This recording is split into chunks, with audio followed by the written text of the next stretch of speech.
their dad was in the boat.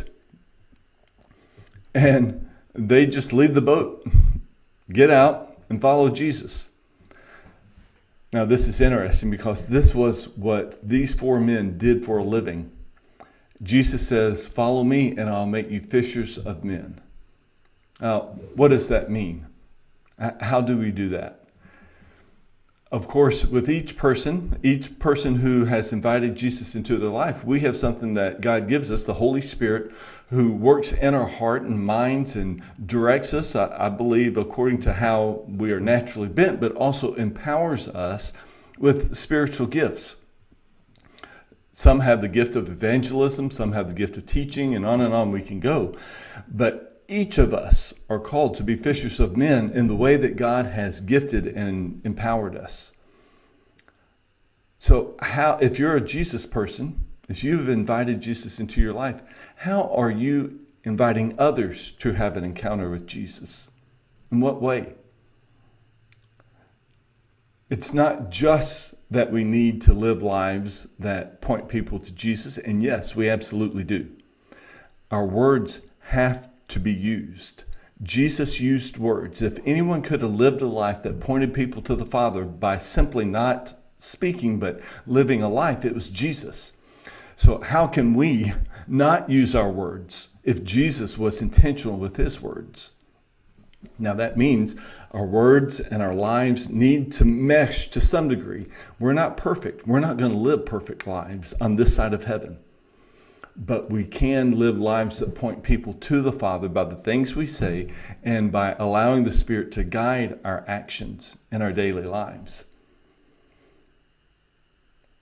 This is something that is always convicting to me because I know that there are people who I encounter that I need to invite into a daily relationship with Jesus. Do you have a heart for people that don't know Jesus? Every one of us who has had an encounter with Jesus has had our lives turned upside down by Jesus himself. Don't we want to invite others to experience the very same thing? Now, I want to also look at the result of these guys following Jesus. What did they get to experience? Real quickly here, we won't spend a lot of time on this, but I think it's worth reading. Chapter 4, verse 23. "And he went throughout all Galilee, teaching in their synagogue and proclaiming the gospel of the kingdom and healing every disease and every affliction among the people.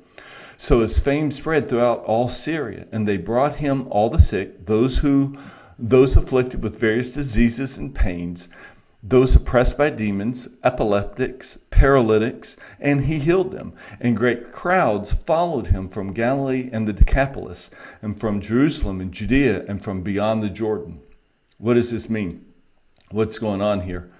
Well, these disciples that followed Jesus, they got to see amazing things that no one had ever seen before.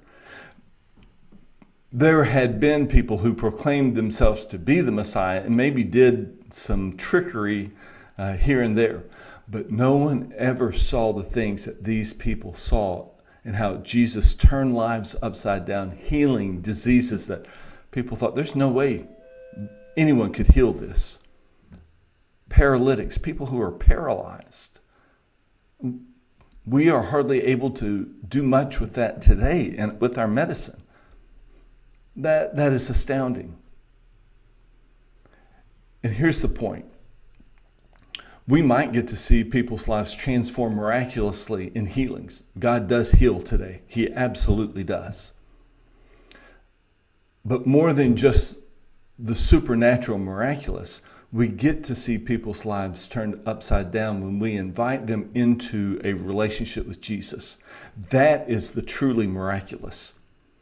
That a sinner who has no reason to expect an eternity with the Father has their life transformed by God and now is turned into a saint by God. That is the miraculous.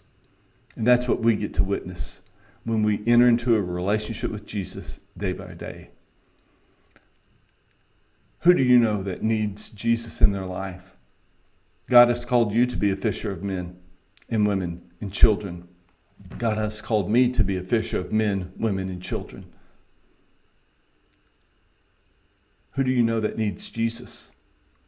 I'd like to invite you to pray for a specific person today, that if God opens the door, that you would have the words to speak, and their life may not be transformed today, but that you would be allowed to plant seeds that would eventually point that person to the Father.